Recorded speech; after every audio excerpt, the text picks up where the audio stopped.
कैसी हैं आप? Dr. Nazia, thank you so much for coming here, for being with us. और आपको आपने सोचा है इस ऑटिज़म के हवाले से यहाँ पे प्रोग्राम करने का, आपका बहुत बहुत शुक्रिया। बहुत शुक्रिया सबसे पहले तो हमें अपना वक्त देने के लिए। हमारे नाजरीन को, हमारे देखने वालों को सबसे पहले बताइए कि सना अज़हर कौन है, क्या है?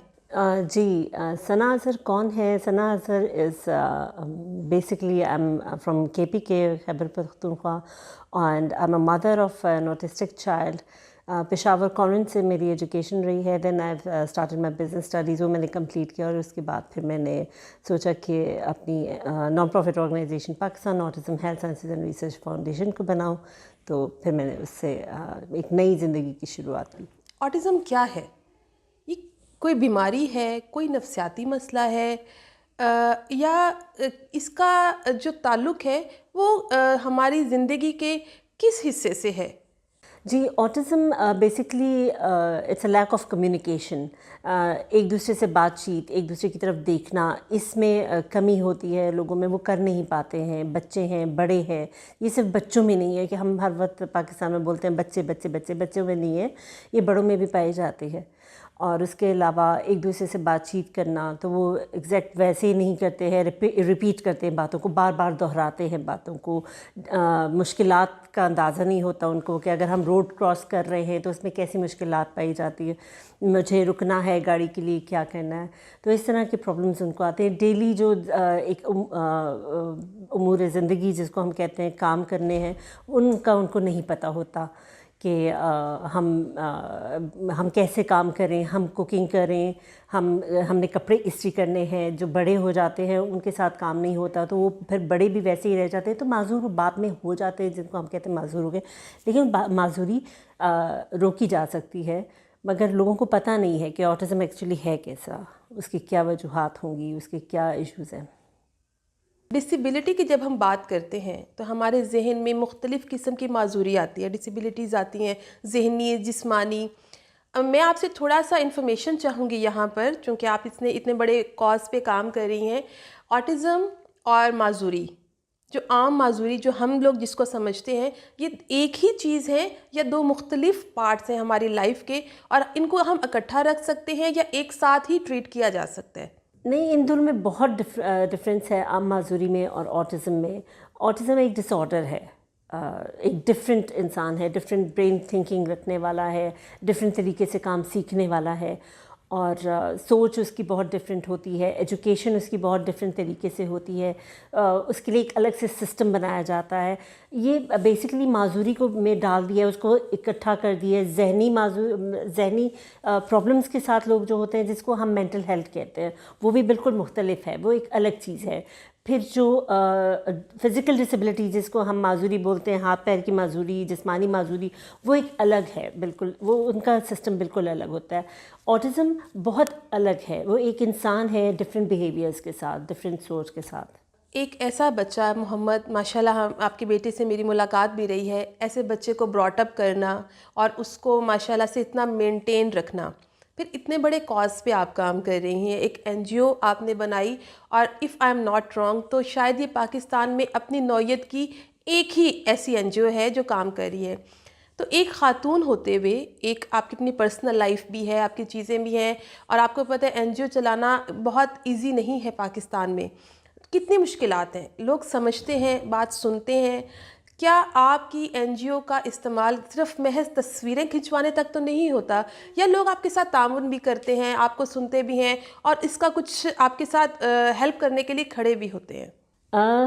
लोगों का बिहेवियर बहुत डिफरेंट होता है। असल में जब तक अवेयरनेस नहीं होगी ऑटिज़म की, लोगों को अभी पता ही नहीं है, मालूम ही नहीं है कि ऑटिज़म है क्या, तो उनको कन्फ्यूजन्स होती हैं।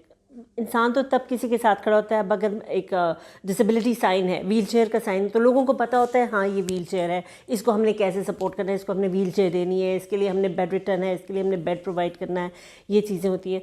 तो बैसाखियाँ प्रोवाइड की जाती हैं, लेकिन लोगों को ये समझ नहीं आ रही कि हम करने क्या जा रहे हैं। तो इतना हमारे साथ कोई लोग नहीं आ रहे, हमें इतनी सपोर्ट नहीं मिल रही है, इनके लिए करना क्या चाहिए लोगों को यही नहीं पता।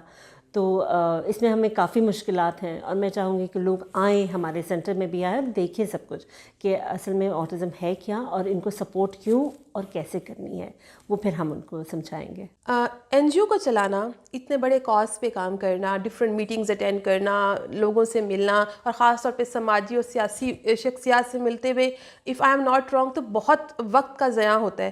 پرسنل لائف کیسی جا رہی ہے آپ کی؟ وہ کتنی ڈسٹرب ہو جاتی ہے؟ کتنا وقت دے پاتی ہیں آپ اپنے آپ کو، اپنے ہسبینڈ کو، اور اپنی باقی زندگی کو؟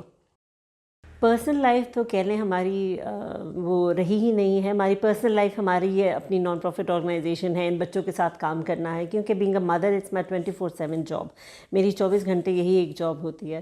میں جہاں کام کرتی ہوں وہیں پہ میرا گھر ہوتا ہے، وہیں پہ میرا کام بھی ہوتا ہے، وہیں پہ میرا آفس ہوتا ہے، میں اپنے بیٹے کو چھوڑ نہیں سکتی۔ اور اس کے علاوہ یہ ہے کہ رشتہ داریاں، ویڈنگز، شادی بیاہ وغیرہ، یہ سب ہمارے سے رہ گئے ہیں، رشتہ دار ہمارے سے رہ گئے ہیں، ہم ان سے بہت دور چلے گئے ہیں، وہ ہم سے بہت آگے نکل گئے ہیں۔ تو اب ایک صرف کاز کے اوپر ایک لائف چل پڑی ہے، تو وہ پرسنل لائف جو ایک انسان کی ہوتی ہے، شاپنگ کرنا، فرینڈس کے ساتھ ملنا، وی ڈونٹ ہیو فرینڈس، ہمارے فرینڈس وہی ہیں جو جن کے بچے ایسے ہیں، اور ہمارے پروفیشنلز جو ہیں وہ بھی ہمارے ساتھ ہمارے فرینڈس بن جاتے ہیں۔ تو بس یہ ایک بہت ہی ڈفرینٹ سی لائف شروع ہو گئی ہے۔ ہم سب خواتین شاپنگ کو لے کر بہت کریزی ہیں، کھانے پینے کو لے کر، آؤٹنگ کو لے کر۔ آپ اپنے اتنے ٹف لائف میں سے یہ ٹائم کیسے نکال سکتی ہیں؟ فیملی اینڈ فرینڈس کے ساتھ ٹائم بتانا، اور یہ تو بہت مشکل ہو گیا ہے، لیکن مطلب ظاہر ہے چونکہ ہماری ایک بہت ڈفرینٹ لائف ہے، ایک عام انسان کی بہت ہی الگ لائف ہے، ان کو ٹائم مل جاتا ہے، ہمیں وہ ٹائم نہیں مل پاتا۔ تو کبھی کبھار کوئی فرینڈ آ جائیں اور وہ کہیں کہ آئیں چلیں ہم لوگ کہیں باہر چلتے ہیں، نکلتے ہیں، آپ کے پاس آئے ہیں اور آپ سے ملنا چاہ رہے ہیں، تو یہ اکثر بہت کم، ویسے مجھے ابھی اتنا یاد تو نہیں ہے، لیکن بہت کم ہوتا ہے۔ Aura.tv کے پینل سے آپ ہمارے دیکھنے والوں کو، سننے والوں کو اتنے عظیم، اتنے امپورٹنٹ مشن پہ کام کرتے ہوئے کیا پیغام دینا چاہیں گی؟ تھینک یو ڈاکٹر نازیہ، آپ کا اور Aura.tv کا، کہ آپ لوگ یہاں پہ آئے اور آپ نے آٹزم جیسے موضوع کو ہائی لائٹ کیا، اور اس میں بہت ہیلپ ہوگی انشاءاللہ تعالی لوگوں کی، آئی ایم شیور کہ ان کو چیزیں سمجھ آئی ہوں گی۔ لیکن میں ایک اور بات یہاں پہ جو میسیج دینا چاہتی ہوں، وچ از ویری امپورٹنٹ، کہ ایک تو ہمارے ساتھ اس میں گورنمنٹ ضرور آئے، گورنمنٹ کا ہونا بہت لازمی ہے۔ میں ایک اور جگہ پہ بھی یہ بات ہائی لائٹ کر چکی ہوں جو بہت امپورٹنٹ ہے، کہ جس طرح ملیشیا میں جو پرائم منسٹر ہیں وہ اس کو اون کرتے ہیں، آٹزم سوسائٹی آف ملیشیا کو ان کی مسز رن کر رہی ہوتی ہیں، اس کو لک آفٹر کر رہی ہوتی ہے۔ ہمارے ہاں بھی جو پرائم منسٹر صاحب ہیں اور ان کے جو گورنمنٹ کے لوگ ہیں وہ اس کو اون کریں، اٹ از ریئلی امپورٹنٹ کہ ہم لائبلٹیز کو ختم کریں۔ یہ بچے ایک عام زندگی گزار سکتے ہیں، اس طرح کی معذور نہیں ہیں کہ جن کو ساری زندگی، ساری عمر گھر کے اندر بند کر لینا چاہیے۔ تو اس میں آپ لوگوں کی تھینک یو سو مچ، ایک بہت بڑا اسٹیپ ہے کہ آپ لوگ اس کو یہاں پہ ہائی لائٹ کر رہے ہیں، تو یہ بہت ضروری ہے۔ Thank you so very much اتنا وقت دینے کے لیے اور اتنے سینسٹیو موضوع پہ اتنی آگاہی دینے کے لیے۔ آج کا ٹاپک میں اس نوٹ کے ساتھ ختم کرنا چاہوں گی کہ آٹزم کوئی مرض نہیں ہے، لیکن ہم سب لوگوں کی مبینہ غفلت شاید اس کو مرض بنا دے۔ میرا سلام ہے ہم تمام ماؤں کو، اور